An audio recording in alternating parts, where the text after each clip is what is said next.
Good afternoon, everyone. Welcome to our panel with Fire and Flower and High Tide, Canadian Cannabis Retail. I'm Frederico Gomez. I'm an equity research analyst here at ATB Capital Markets, covering the life sciences sector. We have with us here today Trevor Fencott, CEO, Fire and Flower, and Raj Grover, CEO, High Tide. Welcome, Trevor. Welcome, Raj. I hope you guys are doing well. Thanks for having us. It's our pleasure. So before we get started, can I ask each of you to provide a quick summary of your company and your key accomplishments in 2021? And maybe let's start with Raj. Sure. Thanks, Fred. Good afternoon, everyone. My name is Raj Grover. I'm the founder and CEO of High Tide Inc. High Tide is a retail-focused cannabis company with a very unique and well-diversified cannabis ecosystem. We currently run one of the largest corporately owned retail footprint in Canada with 106 locations across 4 provinces. We plan to enter the BC market early this year, and our goal is to exit calendar 2022, with at least 150 locations.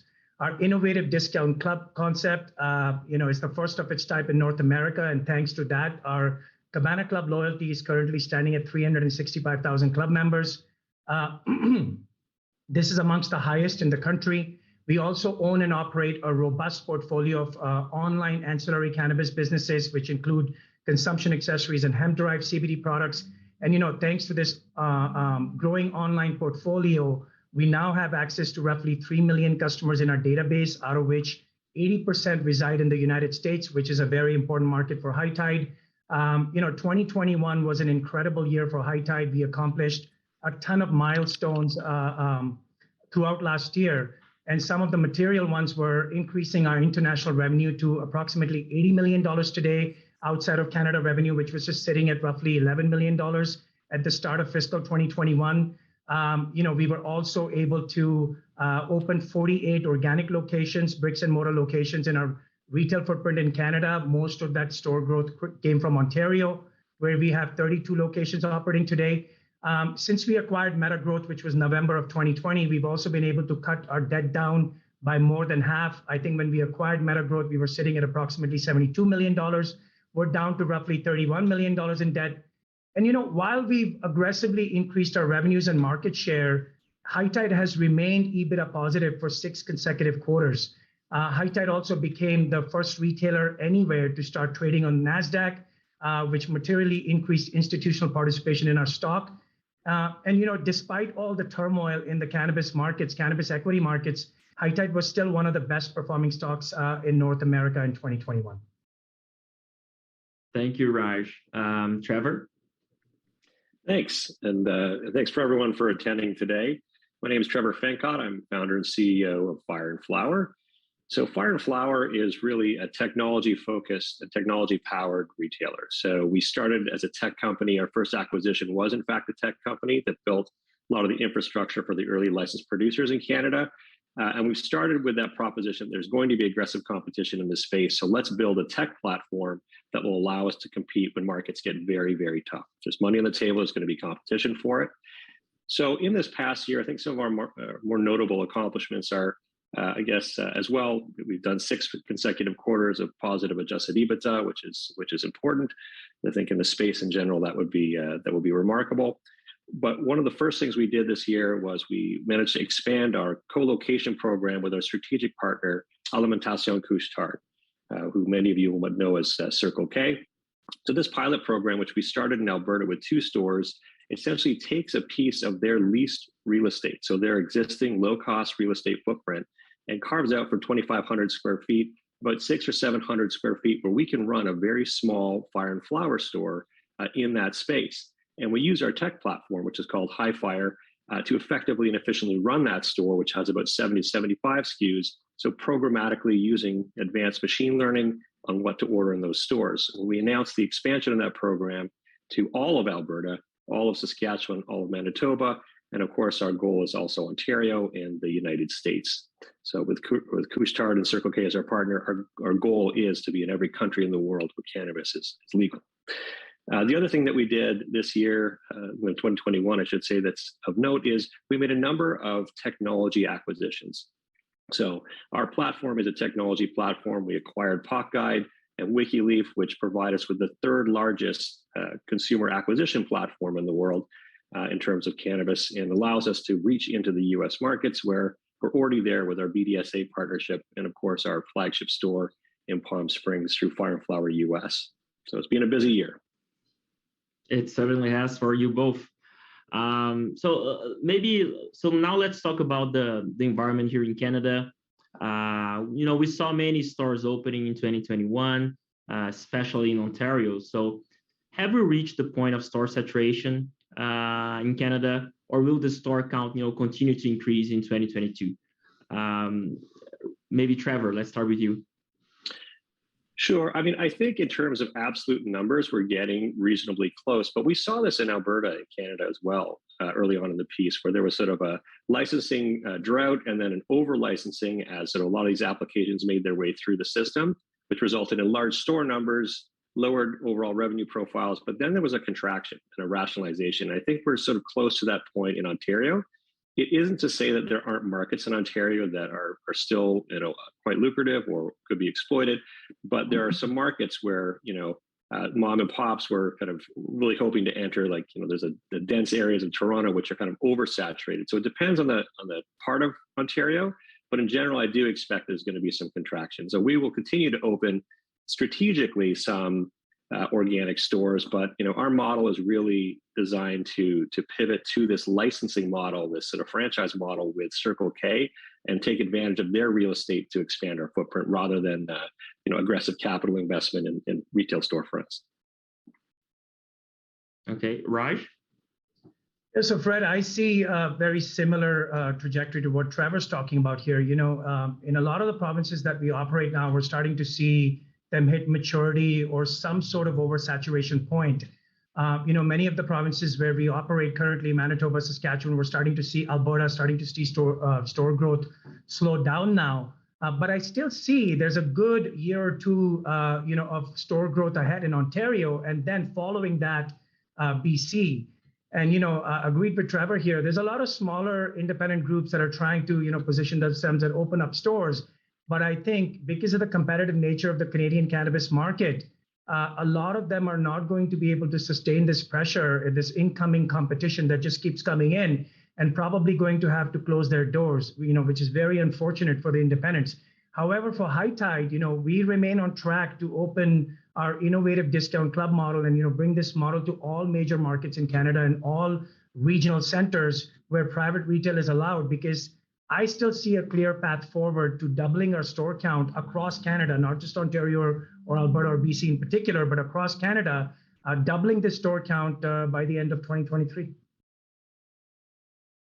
Okay, Raj, that's interesting. I just want to explore that. So you have your target number of stores. Would you say that you're going to reach that by opening new stores, or there's also going to be some contribution in terms of M&A, buying some of those mom and pops that you expect are going to be in a tough position?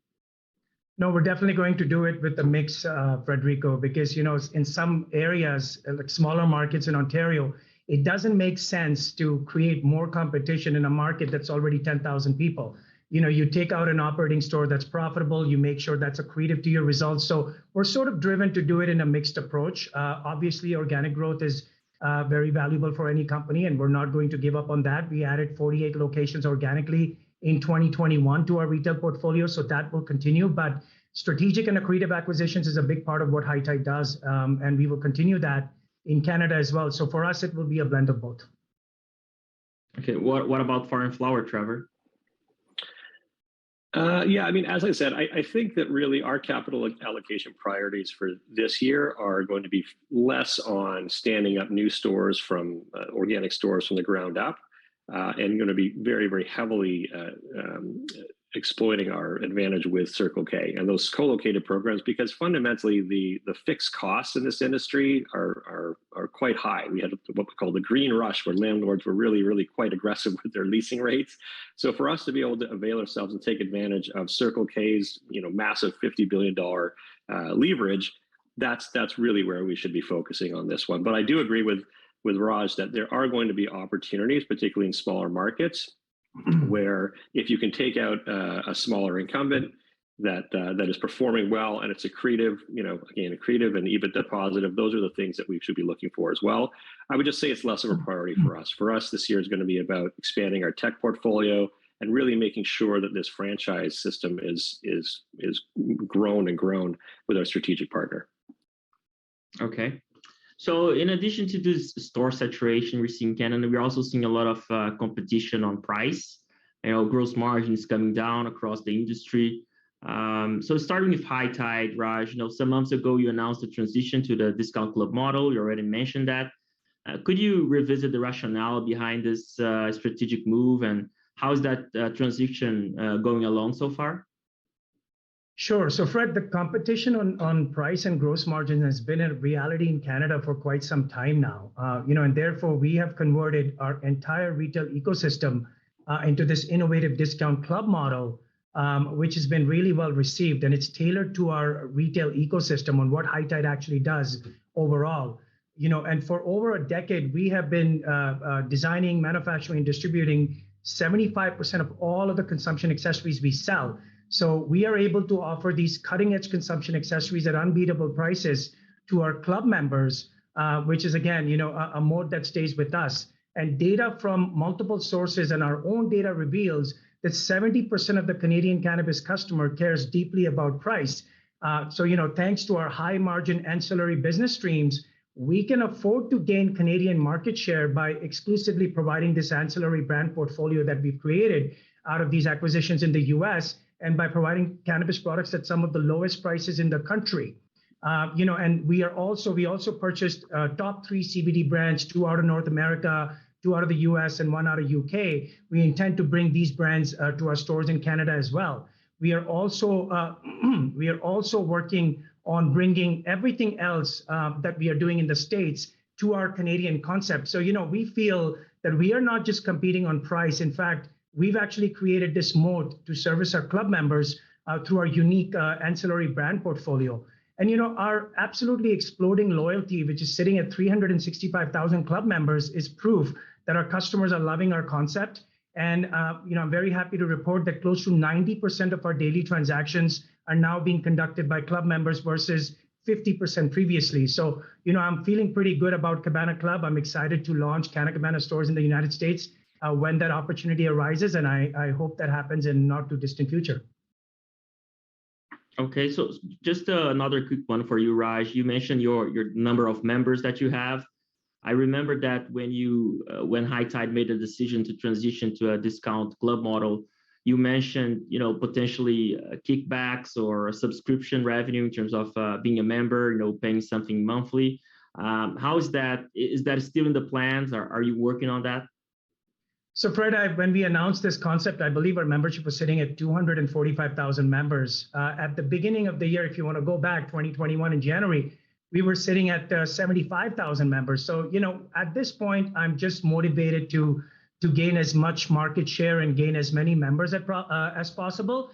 But there's definitely an opportunity that remains to monetize this membership in the Cabana Club, because we're giving a lot of value to our club members through this ancillary brand portfolio, through this exclusive brand portfolio, and providing cannabis products at unbeatable prices. So, down the road, there's definitely that opportunity. You can do the math. If we've grown from 75,000 last year to now 365,000, we could potentially go up to 750,000 members in Canada. And, I don't have a crystal ball, but the way we're growing, it looks that it could be a likely scenario. And if that happens, and we could charge just $30 per membership, again, that's straight to our bottom line. So that opportunity is absolutely there, but I am in no hurry whatsoever to start charging our members any sort of fee at the moment, but it's definitely on the table. Okay. Trevor, how is Fire & Flower, navigating this environment with price competition and gross margins coming down? Yeah, so as I said, we started with the end in mind. We knew there was going to be aggressive competition. We used Colorado as the model, and if you look at their experience, sort of 3 years ahead of this, all this has already happened in Colorado. So that's why we focused on building the tech platform before we built our retail platform. So for us, the kind of response to value or deep discounting is really dependent on the category. So we started with know your customer extremely, extremely well. Use the tech platform that we have to really leverage that data and that relationship. So, there are going to be, for us, it's sort of more rifle shot sort of strategy, where some categories you're going to have to deep discount and compete very vigorously on. And we have deals on certain product and certain categories that, exceed our competitors in that.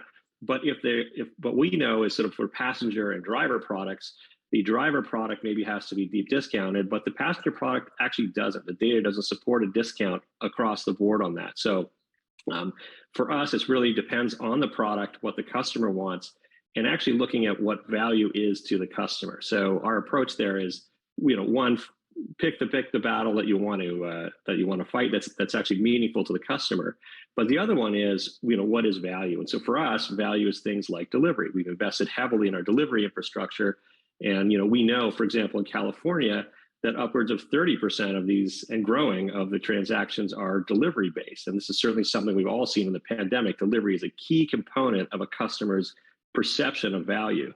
And so, you can have competition on the price of a 28 gram pack of flour. But then if you also value your customers also having it delivered, delivery costs without scale are quite expensive. So when you kind of look at right at the end of the, what does the customer actually want? Sort of our strategy is more, well, look, if we can deliver to our customers, because our delivery costs would scale are a third of what our competitors are, and we can utilize things like dark stores because of our tech platform, and utilize things like Circle K, infrastructure, which is demonstrably sort of cheaper. That's kind of how we're going to be able to compete. But yeah, our strategy is not to do blanket discounting, because again, we have the data to support the strategic battles that we need to have on that. Okay. Would you say that this pressure on margins, is that sustainable longer term? Or do you expect that as the market consolidates, that margin will allay and we'll go back to more reasonable levels, I guess? Trevor? Yeah, I mean, I think that there is this kind of optimal point. Like, I think we're in a pressure period right now, and there's going to be a lot of competition and a lot of people exiting the market or sort of business failures, which is normal. That's a normal part of it. And then the strong competitors are going to survive this, and then there will be an established point. So value is absolutely a category. I don't think it's a sustainable category, and where we see kind of gross margins when we do our kind of competitive analysis, we don't think that that's sustainable long term. There's a lot of moves for market share, but that's okay too. Like, you just have to kind of keep having the long term goal in mind. Keep focused on your strategy and executing, and then there'll be a few competitors left. This will help clear out some of the clutter that we do see in markets like Ontario and Alberta, and allow sort of a new equilibrium. But it's not where it is currently. I think this is mostly about market share for the moment. Okay, Raj, what's your view? We've gone after the value strategy here, and like I said, we've designed this strategy because it fits our retail ecosystem really well. We have these ancillary products. Like the CBD brands that we're acquiring. We've been making consumption accessories for over a decade now. We have that experience to bring these cutting edge consumption accessories to our customers. So we're not really just fighting on price. And I agree with Trevor, whether we are taking over the value strategy or some other players are, it's going to result in some shakeup of the smaller groups, but we definitely feel that we've created a moat for ourselves in terms of our consumption accessories, in terms of our proprietary brands. And more consumption accessories and CBD businesses that we acquire in North America and internationally, the more data we can monetize through that. So we have a ton of opportunity, and we look at our business as a whole. I can't just look at what's happening in our bricks and mortar division only because of the competitive nature of it in Canada today. Well, that can change 12 months out. So we've actually customized and tailored this innovative discount club model. We've not gone straight discounting, that we're going to be the lowest price in the country. We're doing it. We've stopped wholesaling our consumption accessories in Canada. And the primary reason for that is that we want to exclusively provide these accessories to our club members now. So they feel that, they're getting all these added benefits. New Leaf acquisition, which is advanced cannabinoid science products. We want to bring those to our stores. I've been in discussions with certain licensed producers, and even some of the larger ones are telling me that they don't have that capability yet. And they're still about 6 months out for getting this type of cannabinoid ratios, which, we can bring in from the United States. So with us, it's a little bit different. I'm actually very excited about our innovative discount club concept. It's our loyalty, exploding loyalty is proof that it's doing well. So we are going to stay on track on that strategy. Okay. I think that's a good segue into my next question, Raj. High Tide, you guys acquired several CBD and accessories e-commerce platforms over last year. Can you provide an update on how those platforms are being integrated into your business, and what kind of advantages do you think they bring to High Tide? Yeah, absolutely. So in 2021, we acquired 3 very unique and established consumption accessory platforms, as well as 3 top CBD brands, 2 in the US and 1 in the UK. And these were all highly accretive to our results. Through these strategic and accretive acquisitions, we piled up our international revenue to close to $80 million today, which just stood at roughly $11 million at the start of fiscal 2021. These very specific and specialized e-commerce platforms have provided a company with the competitive edge, because now we have Smoke Cartel's proprietary dropship technology. We have daily high clubs, monthly accessory subscription boxes. And with New Leaf, we got their advanced cannabinoid formulations. Because of these acquisitions have resulted in synergistic alliances across our ecosystem, because it's not just cross-selling products now, across all the platforms. Now we are adding proprietary tech and best practices from each one of these e-commerce platforms. And then, Fab CBD, for example, Smoke Cartel's dropship tech is now available on all of our e-commerce platforms. And we're just about to launch a Fab CBD subscription box, which if we taste success there, we're going to add that to New Leaf and Blessed as well. We're also going to bring New Leaf and Fab products to our stores in Canada. So, we have a ton of opportunities within our retail ecosystem, and we are constantly integrating and innovating. Our goal is to lead the cannabis industry, no matter which segment we operate in, cannabis or ancillary segments, through innovation, through integration, and through continuing to acquire these strategic and accretive businesses, which are a really good fit in our overall retail portfolio. Okay, just to stay on this topic of the platforms that you acquired, Raj, just quickly, some people look at the US CBD market and they talk about the volatility and the fragmentation. And I know that a bunch of other companies as well invested in the space here from Canada into the US CBD market. And, the margins there look really good.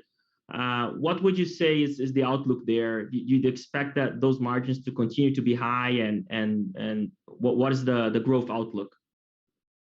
So look, Fred, we acquired 3 of the top CBD brands, and we were very, very selective on the brands we wanted to acquire. We took New Leaf out, which was a leader in cannabinoid formulation since 2014. They're doing these 1-to-1 ratios of CBG, CBN, CBD, CBC.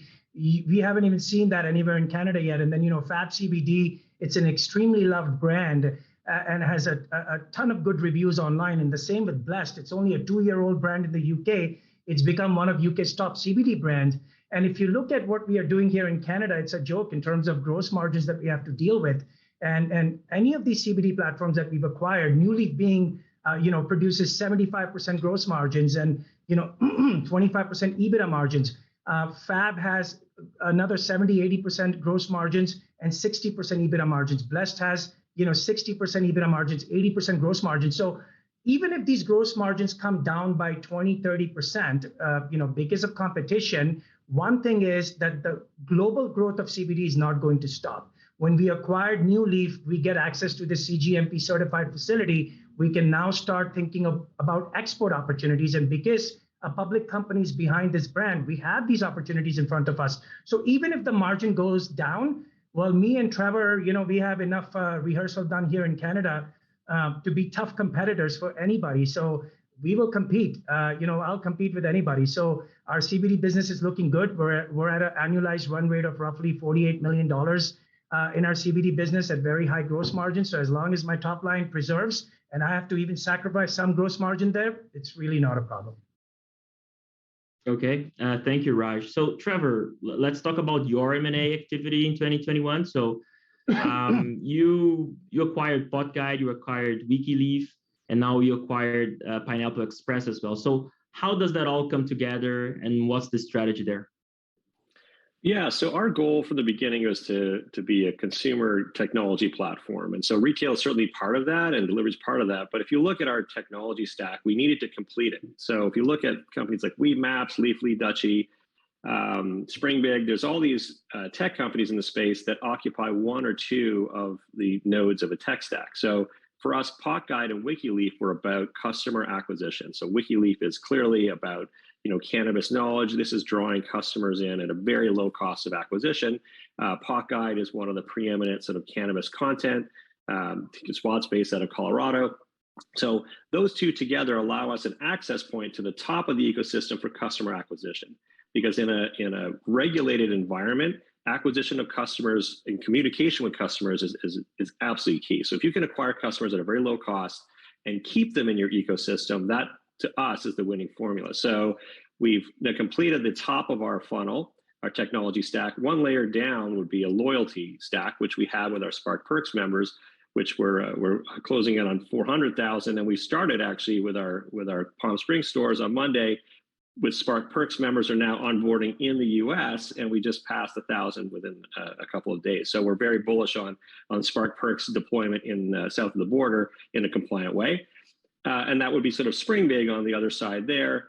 And then, of course, you have Dutchie, which is doing e-commerce, but our e-commerce platform, again, was built and proprietary from the ground up. And then, of course, we have delivery. So that's the last layer. That's the last 5 miles to customer. And we believe that by owning the customer through that entire journey and not being disintermediated by using third-party technology, then you can actually monetize these customers better over multiple nodes in your chain. So that's kind of how we look at it. When we look at M&A, of course, things like EBITDA are important and accretion is important. But what we're trying to build is an ecosystem that is very, very scalable. So, and again, if you look at cost of consumer acquisition, cost of customer acquisition in a regulated market, PotGuide and WikiLeaf are extremely, extremely efficient. And if you look at things like the proposed Pineapple Express acquisition, that's a company that's doing 40,000 deliveries a month. That level of scale. Look, on our own, we were doing delivery. We were one of the first to do delivery because we built the tech ourselves. So as soon as the pandemic hit, we were already doing delivery in Saskatchewan. We rolled it out in Ontario. So we were adaptive, but that level of scale would have taken us, a couple of years to get on our own and a lot of capital investment. So it's going to be very challenging, we believe, for competitors, certainly on the delivery frontier, to do it cost effectively. And as I said, if you look at that as a cost per basket, that's passed on to the consumer ultimately, right? Then that's a way that we can compete. So again, I think it's different. I have a lot of respect for what Raj is building as well, but our strategy is a little different. We're trying to build a tech platform, a consumer technology platform that goes from consumer acquisition through to personalized purchasing, whether it's in-store or by e-commerce, all the way down to last 5 miles to their door and keep them in that ecosystem. Okay, thank you, Trevor. And I believe that the idea there for PotGuide and WikiLeaf is to also scale that in the US. Can you talk about that and how could you generate revenue from the US in a compliant way? Sure, absolutely. Yeah, so 75% of the traffic from PotGuide and WikiLeaf is US-based traffic. And if you look at Weedmaps or Leafly, in particular Weedmaps, because it's already a NASDAQ listed company, it's de-SPAC. So the way that they generate revenue is exactly the same way that PotGuide generates revenue. So it's things like digital advertising, dispensary listings, reviews, product placement, all those kinds of compliant revenue sources that Weedmaps is actually doing. PotGuide is doing exactly the same thing, and so is WikiLeaf. WikiLeaf is very similar to kind of Leafly. So what we've done there is got a real foothold on that we are already monetizing. So if you start to look at our financials, those will be sort of part of our digital revenue will be US-based or is US-based. Okay. Raj, you already have a presence in the US with your CBD platform, your accessories platform. Looking at the US THC market, how are you positioning High Tide to enter that market once regulations allow?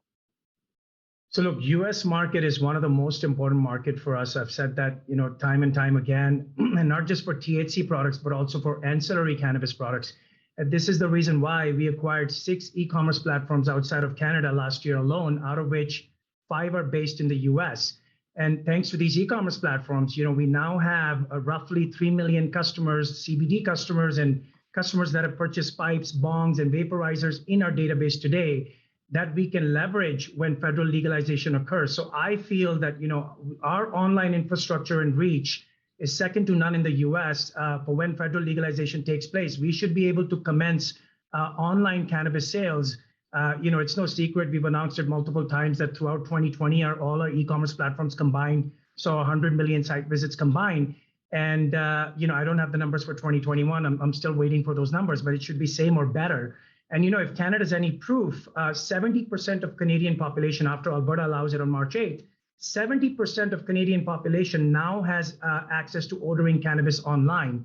And, if you look at what's happening in the United States, I think a very similar situation will unfold in the United States. Up to 50 to 75% of US states could allow online cannabis sales. And we are ready. We already have this massive database of customers across all 50 states. And let's say that number is even half. Well, we still have a lot of customers ahead of others to start serving them online THC products. And on the brick and mortar front, we are in conversations with some of the smaller retail operators across various US markets.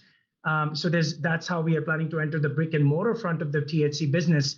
And, regardless of federal legalization is a very big opportunity for all of us, for me, for Trevor, for others. It's an exponential THC opportunity. But the good news for High Tide is I don't have to wait for that to happen. We're already growing in the US. We're already acquiring future potential THC customers. So, things are really looking good on that front. And we're going to continue doing that by strategic and accretive acquisitions, building our ancillary business brand portfolio that fits really well in our ecosystem. Okay. Raj, would High Tide consider making any investment in the US THC market in terms of buying an option or something, an alternative structure as some other players have done in the past? Yeah, that's exactly actually what I was referring to. We are in a couple of conversations on that front. Nothing is finalized. We want to take our time and select the right opportunities because I still feel we should pay attention to what we have in front of us. There's a lot of opportunities for High Tide in Canada, internationally. We're already doing a great job internationally, acquiring accretive and strategic businesses, which will help us later for these future potential THC customers. So we're not in a hurry, but we're definitely having those conversations. And you may hear something from us in the not too distant future where we've executed on an option agreement or two. Okay, thank you. Trevor, can you talk about, Fire and Flower's plan for the US THC market? Yeah, no, absolutely. So, for us, again, it's never been a secret. We view Canada as the testing ground, and working with Circle K and Couche-Tard, the idea is, use a federally legal environment to figure out the optimal operational model, how we can employ technology to best effect, perfect it, and then deploy it in a planful way south of the border. So again, like we've announced quite some time ago, the Palm Springs, our brand store there. I think that people should expect, synthetic acquisitions or the alternative structures. Those are a game of many, many conversations, because for us, now that we know how it can work, and I've often said, so the hub, spoke, and delivery to customer all wrapped in a digital infrastructure, like that's our strategy.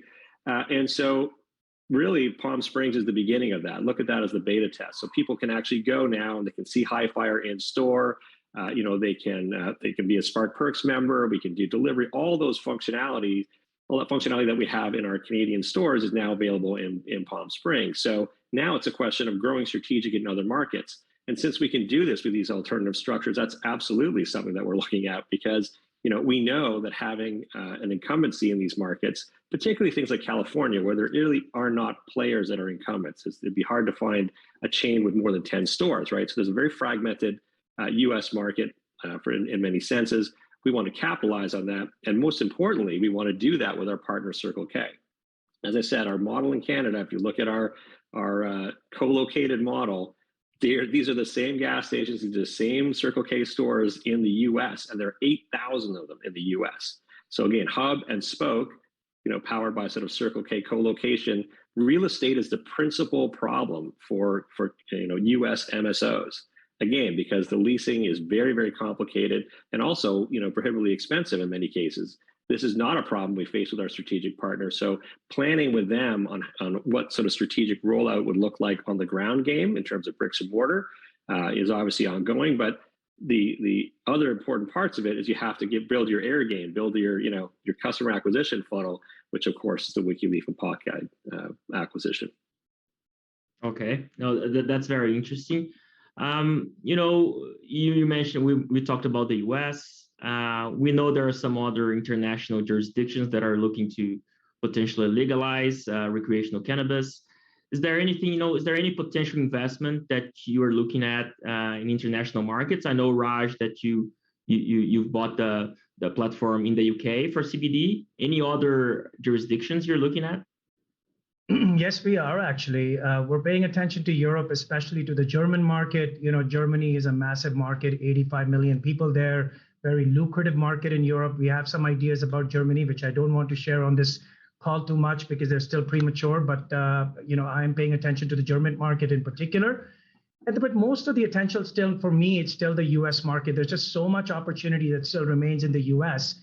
And how many things can we do at the same time? So, just considering that, I'm more focused on the US market and definitely looking very closely at the German market right now. Okay, thank you, Raj. Trevor? Yeah, absolutely. Like our goal from the beginning is, Couche-Tard at Circle K are in 25 countries around the world with 16,000 stores. So we have to be everywhere cannabis is legal. We've kept our finger on the pulse there quite closely.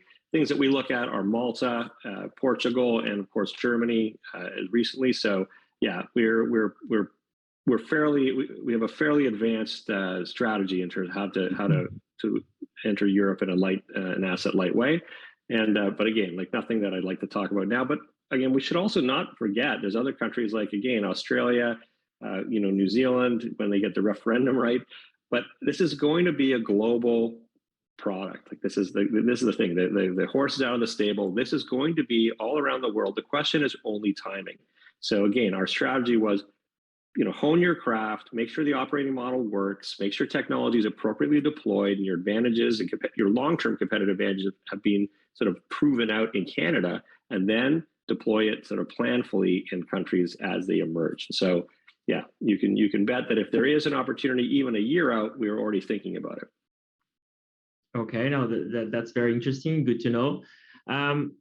So Fire & Flower and High Tide, you're two of the largest retailers here in Canada, but the market's still very fragmented, many mom and pops shops. So what would you say are the key advantages that large retailers such as yourselves, have versus smaller ones? And, looking into 2022, potentially 2023, when will the consolidation happen? So maybe let's start with Trevor. Sure. I think the consolidation is already starting to happen. I think we're seeing a lot of, mom and pops, and as I think Raj mentioned, like smaller groups are starting to form. I think that it's already happening on that front. I think in terms of large scale consolidation, I think that we're going to need to wait a little bit on that front, because another market I think has to open up in order for those things to or become clearer. I think for those things to make sense, because the scale you'll need to enter these things is going to be bigger. When you look at our competition in the U.S. For companies like Curaleaf and Trulieve, they're very large scale companies. And so there's going to be a necessity for consolidation, I think, to kind of really take those on head on. We can hone our craft and build our competitive advantages, but scale is important. But I do think for the smaller scale, consolidation is already happening. These mom and pops are being bought not just by myself and by Raj, but by our competitors. And they're trying to coalesce into kind of a fourth large competitor in the space. Okay. Raj? Yeah, so everything that Trevor said here, I would go a little bit further and just, remind everybody on the call that the current landscape, Canadian landscape is roughly 75-80% independents and maybe 20% chains, 25% chains. I see this mix basically turning upside down. It's going to take a few years for that to happen. But like I said, unfortunately, many of these smaller groups, which includes independents and smaller chains, unfortunately, they'll have to close their doors because of this never-ending increasing competition coming in. And these are some of the key differences that we have between larger chains, and I can point out some of the key differences that we have between larger chains and smaller independents and smaller groups. Some of them being we can secure top tier retail locations like Fire and Flower stores and high tide stores. We deal with larger landlords in the country, larger real estate groups with prime real estate holdings, and they care about doing business with companies with stronger financial covenants. That is just not on the table for mom and pop shops, And then we have the financial resources to withstand this increasing competition. The mom and pop shops, unfortunately, don't. We can introduce, and we are introducing white label SKUs. Trevor's already had it in the market. We're working on ours, waiting on provincial approvals for that. And that's going to not only help differentiate our product offerings, but also help our gross margins. But then again, independents are unable to do that. Another thing I can point out from a high tide perspective is we have such a diversified ecosystem. We are in the THC business, we're in the CBD business, we're in the accessories business, and we have a lot of data. And we have a lot of international data now. So our data is very valuable, not just to the licensed producers, but also to other industry stakeholders. And again, we're able to monetize this data. Fire and Flower is able to monetize this data, but the independents cannot. From that aspect, there's so many material differences between larger chains and independents that I just don't know in this competitive environment, if we find it hard, how do the smaller groups sustain themselves? So eventually there will be a fallout. And I think, the question of consolidation, it's already happening. It's picking up steam because a lot of these smaller groups are realizing that this may be their only chance to get out before it's too late. And you know what, Fred, if I could add something to what Raj is saying as well, I think that also these smaller mom and pops have less ability to deal with, potentially sort of, unfair competition in Canada from our own regulators, right? So I think Raj has been quite prescient, and certainly we are on the track to move out of Canada. We've got to get to other markets. We've got to open these things up. We have to diversify our revenue streams. If you look at our three business units, the clear growth is in our digital thing. That's the one that's doubled year after year after year. And so that's not something a mom and pop has, but we look at Ontario, where there's the Ontario Cannabis Store, which mom and pop has to buy from the same store, as Raj and I do, and doesn't maybe have the ability to do white label like we would. So it's really difficult, I think, for them. I do feel for them, because unless you can differentiate yourself on product offering, like go directly to a producer and say, hey, look, I'm going to specialize in just this kind of product.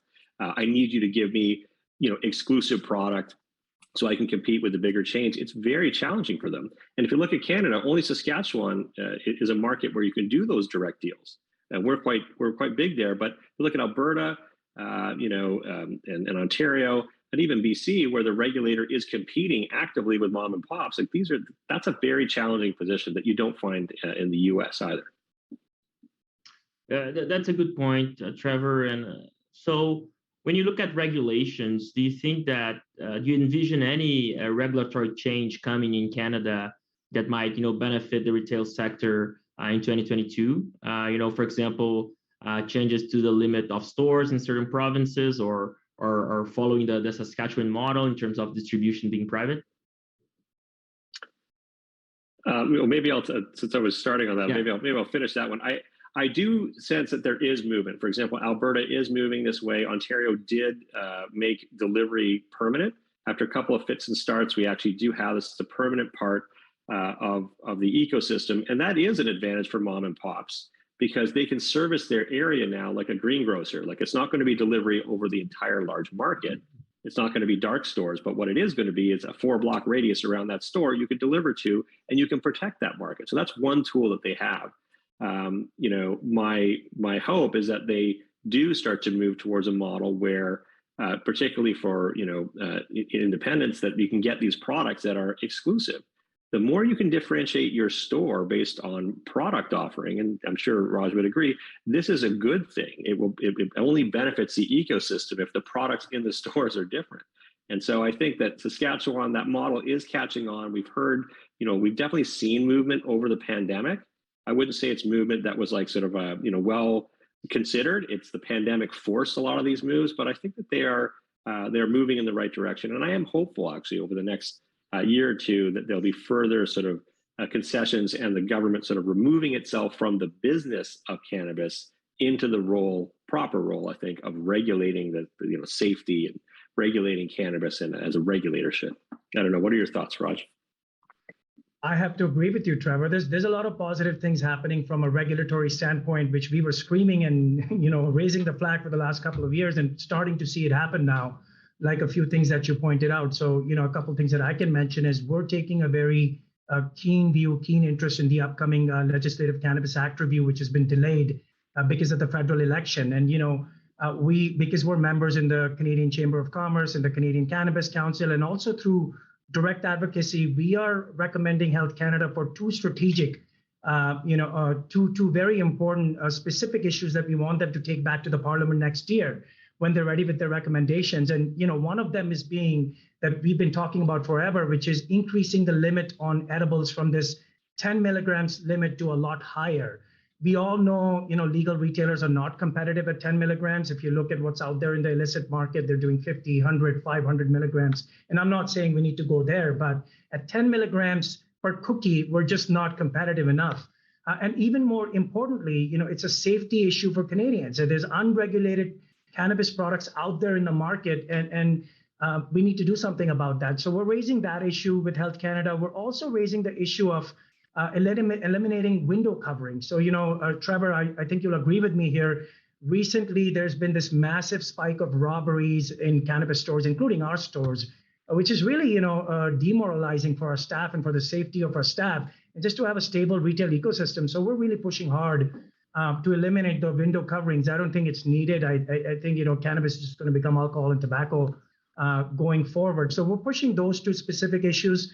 And then the subject of, I think, Fred, you mentioned increasing store counts. I have some indication that British Columbia is planning to increase their store count from 8 to upwards. And, maybe they announce that somewhere in the not too far future. And then, I have to completely agree with you, Trevor. I've always been a proponent of the Saskatchewan model as well. It is the right model to follow. We are making our case to every province where we operate in, and they're being receptive, and things are being considered right now. So we'll see how those things progress. But Alberta, I'm very excited about. Alberta has always been this very proactive cannabis province, and they've got out of the way from legal retailers. They've stopped doing online cannabis sales, and now we are allowed from March 8th. We can do delivery directly to our customers, which is huge opportunity for the private segment.